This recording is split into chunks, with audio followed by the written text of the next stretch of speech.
नमस्कार दर्शक बंधु आज ओडिशा न्यूज 27 चैनल माध्यम प्रकाशित खबर निश्चित भाव देखु।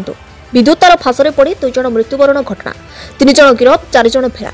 एभली अभावन घटना देखा मिली कोरापुट जिला लक्ष्मीपुर ब्लॉक केन्दुपाई गाँव में वन्यजंतु शिकार पर लगी विद्युत तार फासरे पड़ी 2 जन मृत्युवरण करथिबा घटना लक्ष्मीपुर पुलिस 3 जन को गिरफ कर कोर्ट चालान करिछि।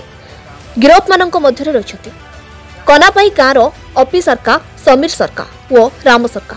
घटना 7 जन संपृक्त थिबा बेले 4 जन फेरार हो जाइछन्ते।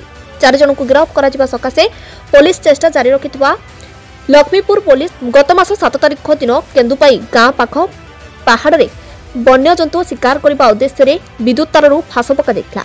कोरापुट जिलार अभ्यंतरीण जंगल अंचल में वर्ष तमाम वन्यजंतु शिकार करने दुर्बृत्त माने जंगल भितर दे जाइतबा बिजुली खुंटरू तार लंबई अबाधरे वन्यजंतु शिकार करी लुचाछपा बजार में बिकुछन्ते।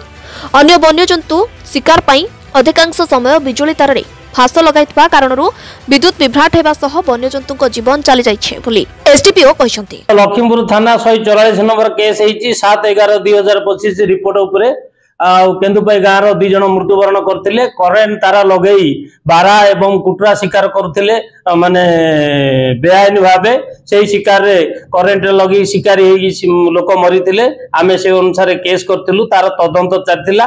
तदंत समय आमे जणा पड़ला 7 जन लोक तारे संपृक्त अछथि। तार लगेई से बारा शिकार करथिले, कुटरा शिकार करथिले। सेमान को आमे 3 जन को आमे अरेस्ट करजु। 2 रहला आपनकर समीर सरका एवं रमेश सरका एमाने होचुनी कनापाई गाँव। आउ बाकी 4 जन अछंती सेमाने फेरार अछंती।